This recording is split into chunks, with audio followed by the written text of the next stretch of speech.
வேலை பார்த்துருப்போம், ஆனால் ஏதோ ஒரு காரணத்தினால அப்ரைசரில் ரேட்டிங் கம்மியாக இருக்கும். இதுக்கெலாம் நம்ம கவலைப்படவே கூடாதுங்க. ஒருத்தன் ரயில்வே டிபார்ட்மெண்ட்டுக்கு இன்டர்வியூக்கு போனான். அங்கே கேட்டாங்க, இப்போ மதுரையிலேருந்து ஒரு ட்ரெயின் வருது, திண்டுக்கல்லேருந்து ஒரு ட்ரெயின் வருது, ரெண்டும் ஒரே ட்ராக்கில் வருது, நீ என்ன பண்ணுவ, இந்த ஆக்சிடெண்ட்டை எப்படி தடுப்பேன்?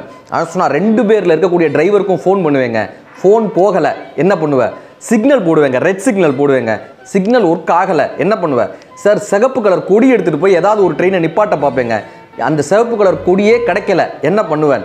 சார் இந்த ட்ராக் லிவரை மாற்றி 2 ட்ராக்கையும் மாற்றுவேங்க. லிவர் ஸ்ட்ரக் ஆகிடுச்சு, என்ன பண்ணுவேன்? அங்கே இருக்கக்கூடிய யாராவது ஒருத்தர்கிட்ட சொல்லி நான் ட்ரெயினை நிப்பாட்டுறதுக்கான வழி பார்ப்பேன் சார். உனக்கு யாருமே அங்கே கிடைக்கல, என்ன பண்ணுவேன்? என் தங்கச்சியை கூப்பிட்டு வருவேன் சார். நான் தங்கச்சியை கூப்பிட்டு வருவேன். அவங்க என்னப்பா பண்ணுவாங்க? நாங்கள் 2 பேருமா இருந்து 2 ட்ரெயின் எப்படி ஆக்சிடென்ட் ஆகுதுன்னு பார்ப்போம் சார்.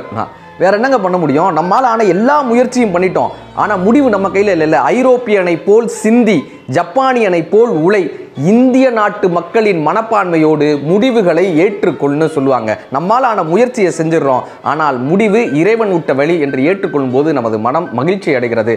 நாம் உழைத்த உழைப்பின் பலன் நிச்சயமாய் நம்மை வந்து சேரும் என்று நம்புங்கள், உங்களை வந்து சேரும்.